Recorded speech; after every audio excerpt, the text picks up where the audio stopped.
Oi, o vídeo de hoje é para responder algumas perguntas sobre as minhas férias. Vamos lá? Bom, se vocês me acompanham tanto aqui no YouTube quanto lá no Instagram, vocês já devem saber que eu passei o último mês de novembro fazendo uma viagem de quase um mês, deu 26 dias, 27, agora já esqueci, dias pelo Sudeste Asiático. E assim, durante esse mês, todos os meus vídeos que estavam aqui no YouTube tinham sido gravados antes. Então esse é o primeiro que eu tô gravando agora, depois que eu voltei. E aproveitando esse tema, né, das minhas férias, muita gente durante esse último mês me mandou algumas perguntas lá no Instagram ou algumas aqui no YouTube mesmo. E eu também deixei uma foto recentemente lá no Instagram do Coisa de Diva perguntando se vocês queriam um vídeo sobre este assunto e o que vocês gostariam de saber. Como várias pessoas ao longo desse mês, né, me fez essas perguntas, eu achei que valia fazer esse vídeo mais geral. A gente vai ter sim vídeos específicos de cada país, não vão ser vlogs, vai ser mais tipo um pouquinho do que eu vi, o que eu achei interessante, que eu queria dividir com vocês. Eles começam a entrar aqui no canal provavelmente na semana que vem, eu ainda não comecei a editar, mas eles devem começar a entrar aqui já na outra semana. Então, assim, algumas coisas, por exemplo, dicas de restaurantes ou coisas específicas de cada país que eu visitei vão estar nestes vídeos.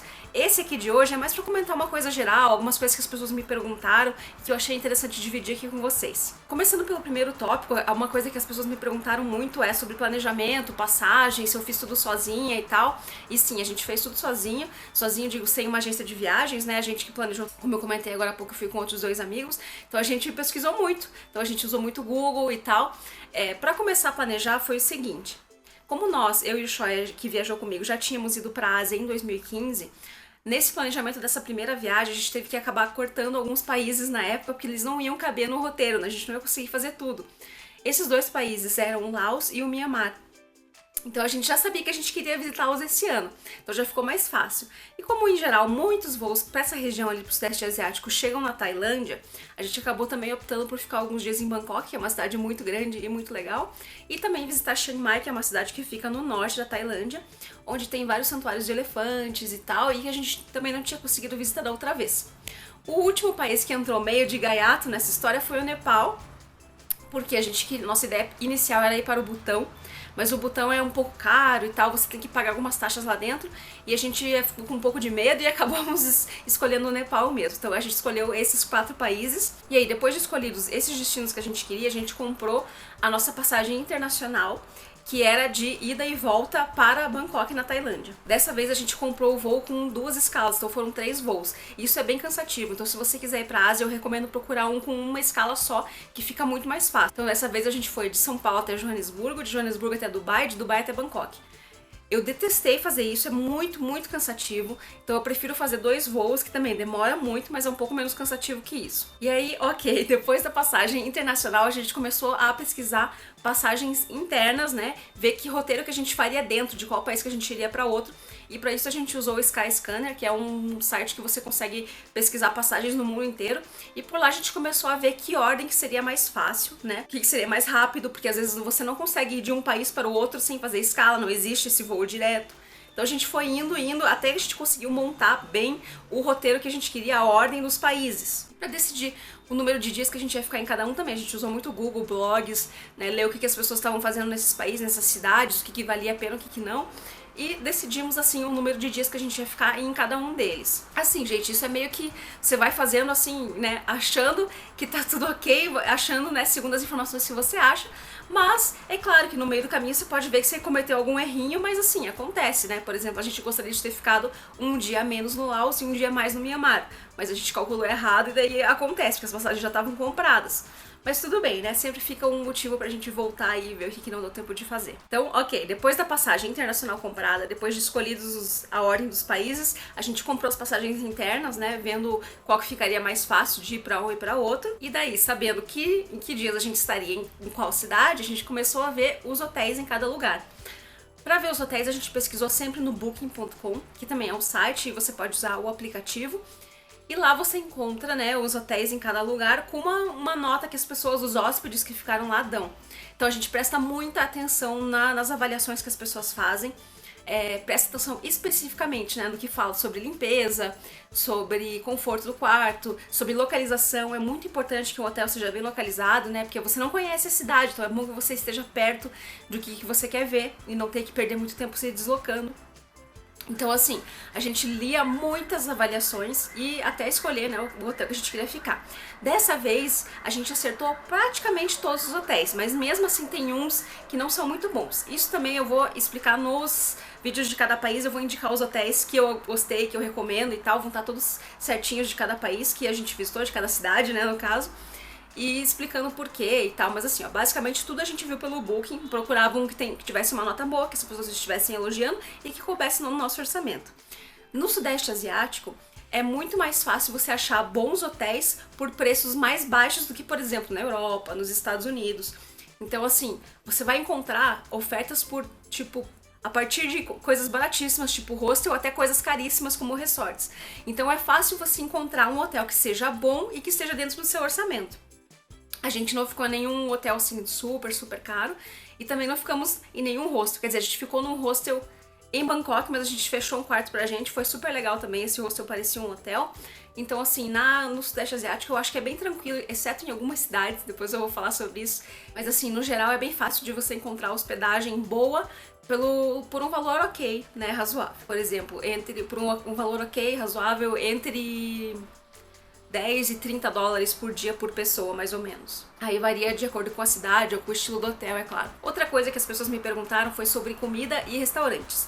Para achar restaurantes, a gente usava também muito o TripAdvisor e o Foursquare, mas assim, essas são ferramentas que te dão uma base de restaurantes legais e tal, que as pessoas estão falando muito ou gostando, mas assim, ele não é 100% confiável, porque a maioria das pessoas que faz avaliações lá são gringos ou pessoas, né, turistas, como a gente, no caso, que tava lá e avaliava os restaurantes. Então, assim, muitas dessas pessoas às vezes queriam comer coisas ocidentais, tipo pizza, hambúrguer e tal, e então avaliavam estes restaurantes.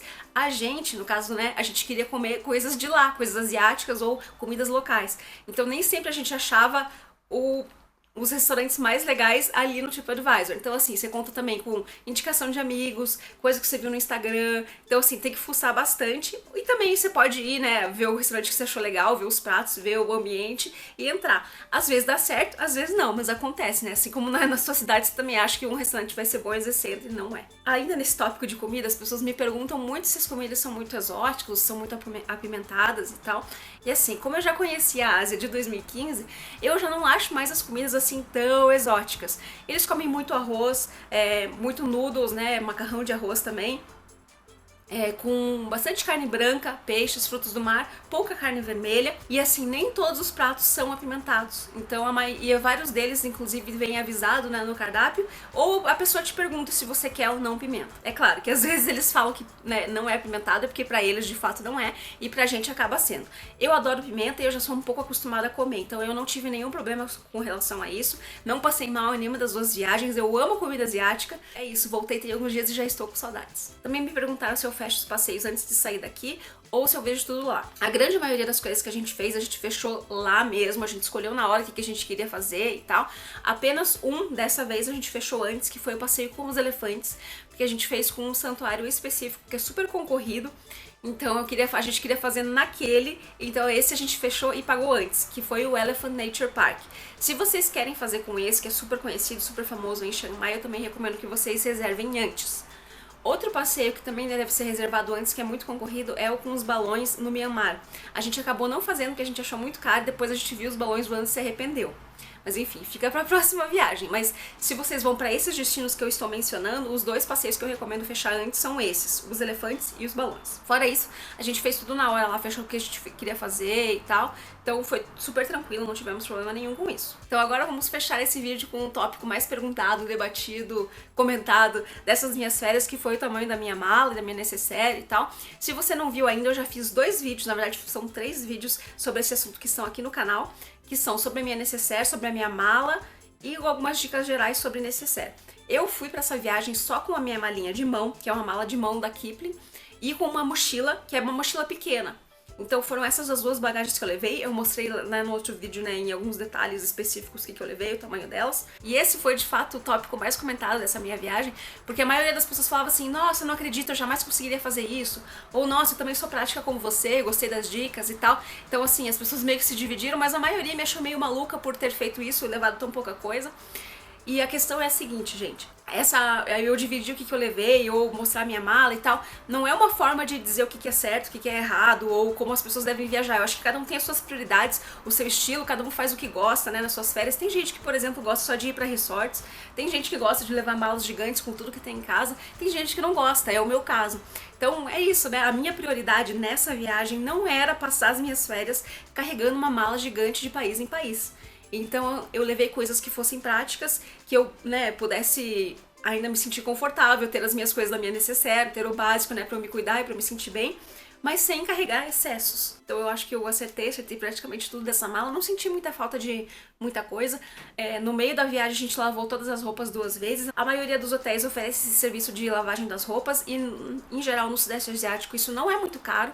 Se não me engano, em Chiang Mai a gente eu acho que foram tipo $5, e eles lavaram praticamente toda a minha mala e me devolveram tudo limpinho, cheirosinho, dobrado.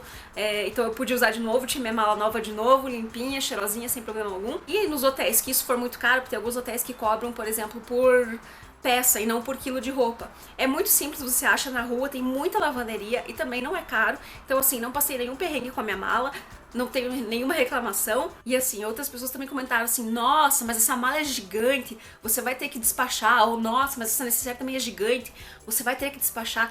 E assim, gente, eu já fiz isso em 2015, eu sei as medidas das malas, as regras e tal.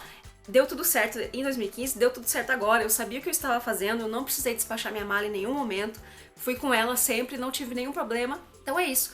Se vocês têm essa vontade de viajar com menos, né, de ser mais práticas, tentem, porque eu acho que vale a pena. É muito mais fácil você se locomover com uma mala menor. Você se estressa menos e você aproveita mais, você foca mais no que é mais legal. Por exemplo, eu queria focar em conhecer os lugares mesmo e menos na roupa que eu tava usando, então acho que funcionou, deu certo, eu amei a minha experiência. E por fim, outra coisa que as pessoas também me perguntam que tem relação com a mala é sobre compras, se eu fiz muitas compras, onde que eu coloquei e tal. E assim, eu fiz poucas compras, tanto que isso era uma coisa que eu queria até inclusive perguntar por aqui se vocês querem ver ou não, porque eu fiz poucas compras e muitas delas são coisas relacionadas, são coisas muito locais, específicas da Ásia, que nem sempre você vai conseguir encontrar em outros lugares. Então assim, não sei se é de fato interessante pra vocês, vou fazer uma enquete tanto aqui no YouTube, se vocês querem ver mais as minhas compras, quanto lá no Instagram. Então me digam se vocês acham interessante ou não, se vocês vão assistir ou não. Mas a grande maioria das minhas compras tá aqui, ó, ficou nessa necessaire. Eu tenho alguns cosméticos específicos, isso daqui são canudos de bambu.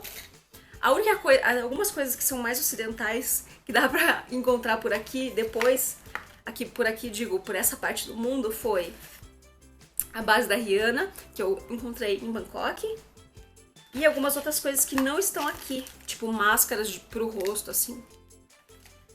Outras coisas foram coisas, tipo, bem asiáticas, como, tipo, isso aqui, ó, que é um balme que ajuda a dormir. Ou essas outras coisas aqui de uma marca dos Himalaias, que só é vendida no Nepal e na Índia. Isso daqui é tipo, é um balme também que ajuda a aliviar a dor de cabeça. Então é por isso que eu tava em dúvida, porque são coisas super específicas da Ásia, mas assim, se vocês tiverem interesse, me avisem. Também é pouquinha coisa, porque, né, eu não tinha espaço, mas a gente sempre vai arranjando pra guardar uma coisinha ou outra.